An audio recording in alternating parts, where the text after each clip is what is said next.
Good morning, everybody. Good morning. How are you today? Sleeping. Great. Alright, so the theme of this event is initiating change, and I'm not prepared a talk, and that itself is a change for me for the first time.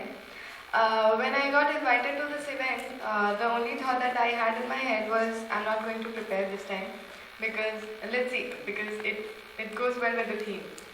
I have a few stories that I can share with you. I do not have an organization I can talk about, or I'm known because I write and I make stories. The stories that I want to share with you today are not fiction. I usually write fiction. So when I thought about initiating change, I concentrated on the word initiating and why do we need to initiate something. See, there are things that happen to you and there are things that you have to make happen. So one is an active process, one is a passive process. So when you need to initiate change, it is only when there's something wrong with the present scenario. Uh, I've gone through a couple of such incidents myself, and one of my friends, I don't know how appropriate this story is, but one of my friends has recently undergone a breakup. And you know how it is for the first couple of months. And basically, what she did was she was confused for a couple of months. She did not know why it happened. And uh, she uh, she spoke to me about everything because I'm a romance writer, although I do not have any experience in that field. But I write about that, I read about that. So she came to me and she told me that she was in that relationship since the last 3 years.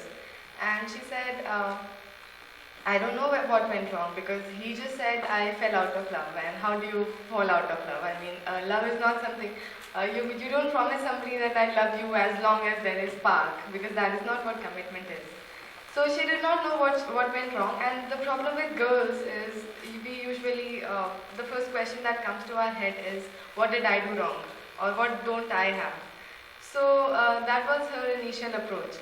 And then slowly we found out that the guy was already dating a couple of different girls, and so she was confused for a very long time. She said, and right now to get over her ex-boyfriend, she started seeing this other guy, and now that guy, her ex, is he thinks that she's doing that to get over him.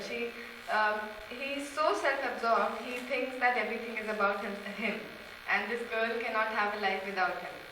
So one thing that she told me just last week, she said I was miserable for 1 year, the last 1 year. I was confused. I did not know what went wrong.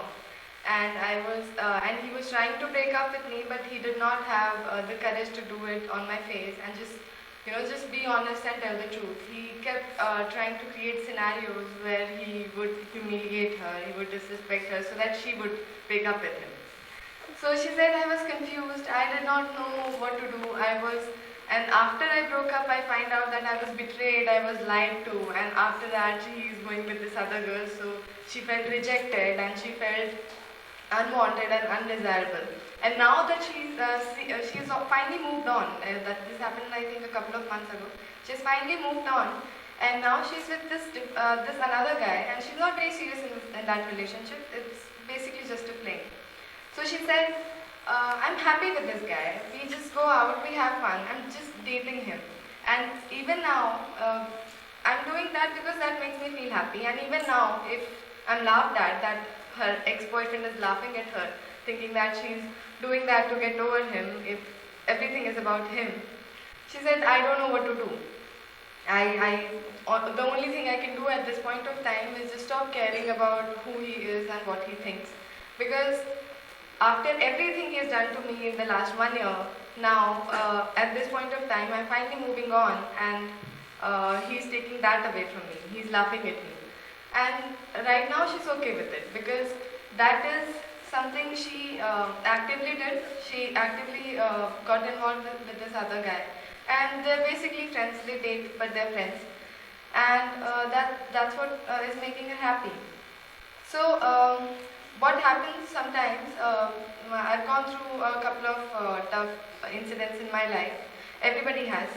So, sometimes everything is going all right, and something suddenly happens, and it just sort of, there's a pit. You don't know that you're going to fall. And sometimes it happens very slowly and gradually. So, whatever the reason, you find yourself in this pit and you have to come out of it. Yes, somebody can throw you a rope. You might have a support system, you might have friends or online forums or family to help you come out of that. But you are the one person that can actually make that happen, actually take the first step outside. So even that can happen gradually or suddenly. Like my friend decided to just let it go and start all over again. So she pressed the restart button on her life. So that's what she did.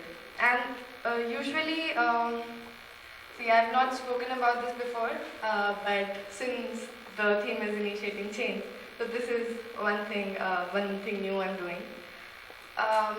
I was 19 when my first book came out. I'd written it in like 15 days and it came out 2 months later in May 2011. And the week when it was released, the week before that, my younger sister passed away. So she was a fashion designing student. She was 17 years old and I was 19. And after she passed away, I was confused because she used to live in Mumbai. I was in Indore. She was home, and there was an accident. So you never know such things when they happen because I was mean to her the entire week, and I did not know what I was feeling. And after that, when my book also came out next week, and we didn't attend any event or anything. So for about 2 months, after everybody left, the entire family was there, and they left in about 15 days, I guess. After that, one day I was sitting, we were having dinner, and at the dinner table I looked at my brother and my mom and my dad. Everybody was looking at the TV, and nobody was talking to each other, and I was like, this is this is not acceptable. I mean, we are not talking to each other because every time we tried to speak, we would cry. And it was horrible. It was the worst time of my life. And I thought, will we ever get over this? Will we ever be able to talk to each other without thinking about her? And slowly things came up, and one of my relatives, he came to me and he said, now you have to make your parents proud for the both of us. And concentrating on this. I was in my third year of graduation. I was graduating in pharmacy. It's a 4-year degree. So I was in my 5th semester and I decided that I need to concentrate on something. So I sort of stopped going to college and I just started writing, and I got into editing. I joined Grapevine during that time. And I started writing and I started editing. I ignored all of my friends because when I went to college, everybody would look at me and pity me, and I could not handle that. Because after that moment onwards, I was that girl who lost her sister. I was not their friend anymore. They were just, I know they were concerned, I know that was not intentional, but I did not feel like being around those people. So I made new friends. I didn't tell them about anything about this entire incident, and I started writing. I concentrated on work. And I let go of everything else. So eventually, 2 years later, actually 1.5 years later, when I passed out, and I realized that I really enjoyed writing, and I should just take a break and concentrate on writing. And so I did not join a work, or I did not join another college. So I continued writing and I continued editing. And once my course was over, I was in Indore back then. We shifted to Ranchi because it's a different place and I wanted to be away from everything. So we shifted there, and I've been doing that since the last 1 year. Being at home and traveling for talks and events, and basically writing and editing for Grapevine from home. And again, this time, a couple of weeks ago, I shifted to Delhi. 1 month ago, when my friend was going through all of this, we were discussing where we were, and I realized that I've been doing this since the last 2-3 years. I've been doing the exact same thing. So I needed to bring in change again. So back then, 2.5 years ago, the change that I initiated was to concentrate on work and let go of everything else. And now, again, this time I shifted to Delhi. I joined a full-time job, and because I have friends, I have a lot of friends, but at Ranchi, there was nobody I could just hang out with. Everybody was available on phone all the time, but all my friends from school and college are all over the world. So I shifted here and I joined office the next day. And again, I realized that even now I'm doing the same work that I've been doing at office. So that is the only difference. So then I finally switched my job too. I am in the same stream, but at a different role and with higher responsibilities. And I'd already had everything I could get out of that job. So I joined this different job, and uh, um, this was my first week. And so, when you talk about initiating change, that is the only image that comes to my mind. That when you find yourself in a pit, you are the only person who can help you out of it. Because people can help you, but you are the one who has to actively start looking for options and actively start doing things the way you want to.